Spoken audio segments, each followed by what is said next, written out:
Champions ট্রফির বর্তমান champion Pakistan, অথচ 2017 সালের শিরোপাজয়ী দল গড়ের মাঠে এবারের টুর্নামেন্টে শুরু করেছে বাজেভাবে। করাচিতে নিউজিল্যান্ডের বিপক্ষে হেরে গেছে 60 রানের বড় ব্যবধানে। পাকিস্তানের এরকম পরাজয়ে ক্ষুব্ধ সাবেক তারকারা। সাবেক উইকেটকিপার ব্যাটার কামরান আকমল তো মোহাম্মদ রিজওয়ানদের জিম্বাবুয়ে আয়ারল্যান্ডের সঙ্গে খেলে আসার পরামর্শ দিয়েছেন। পাকিস্তানকে চ্যাম্পিয়ন্স ট্রফিতে খেলার যোগ্যই মনে করেন না কামরান। এআরওয়াইকে দেয়া এক সাক্ষাৎকারে পাকিস্তানের বর্তমান দলকে উপহাস করে তিনি বলেন, জিম্বাবুয়ে ও আয়ারল্যান্ডের মধ্যে সিরিজ চলছে, সেখানে গিয়ে তাদের সঙ্গে খেলো। যদি তাদের সঙ্গে তোমরা জিততে পারো তাহলেই কেবল চ্যাম্পিয়ন্স ট্রফিতে খেলার যোগ্য হবে তোমরা। পাকিস্তান ক্রিকেটের এই হাল। গত 6-7 বছরে আমাদের ক্রিকেটের মানে বিপর্যয় ঘটেছে।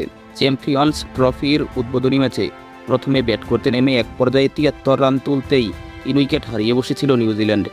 সেখান থেকে মাত্র 5 উইকেট হারিয়েই 320 রান তুলতে সক্ষম হয়। নিউজিল্যান্ডের ক্রিকেট কৌশলের ভূয়সী প্রশংসা করেন কামরান। পাকিস্তানের সাবেক এই ক্রিকেটার বলেন, তারা ম্যাচের প্রথম দিকে 3 উইকেট হারিয়েছিল।